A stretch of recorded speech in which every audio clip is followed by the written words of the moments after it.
Keith, do citizens understand how code enforcement benefits the community? I think in general they do. We do a lot to educate the public. We get out and go to citizens meetings and that sort of thing, and there's a lot of exposure on the city's website too. What we want them to understand is we're there to help the communities stay safe, stay clean, keep their property values up.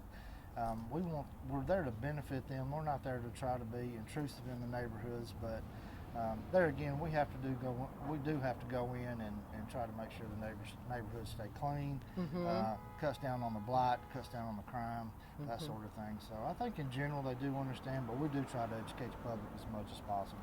Is there a push from the neighborhood associations for greater enforcement, and how do you handle that?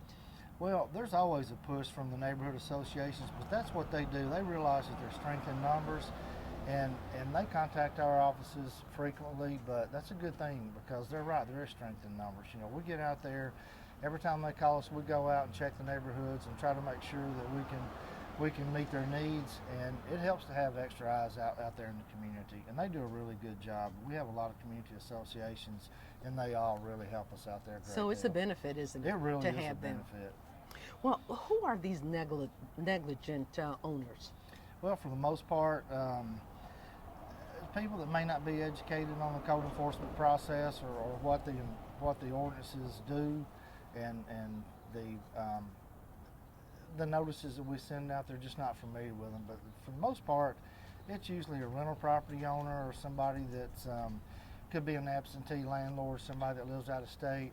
We also have elderly people who are not quite able to take care of their properties. That's an issue. Then also we have military people that might be out of town or out of state or even out of the country. So we spend a great deal of time trying to help these folks out and see if we can't gain voluntary compliance. That is our goal, is voluntary compliance. Well, what is the general timeline in remedying these complaints? Well, it depends on the ordinance where there's a violation. Say if it's an unsafe building or property we've condemned, the timeline is 30 days to get proper permits and start repairs, and 60 days to comply.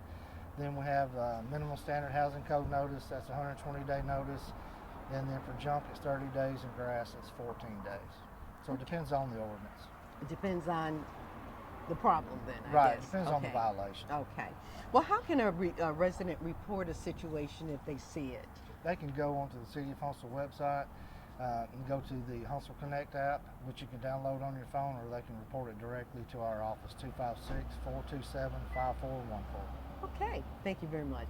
Thank you. That's something.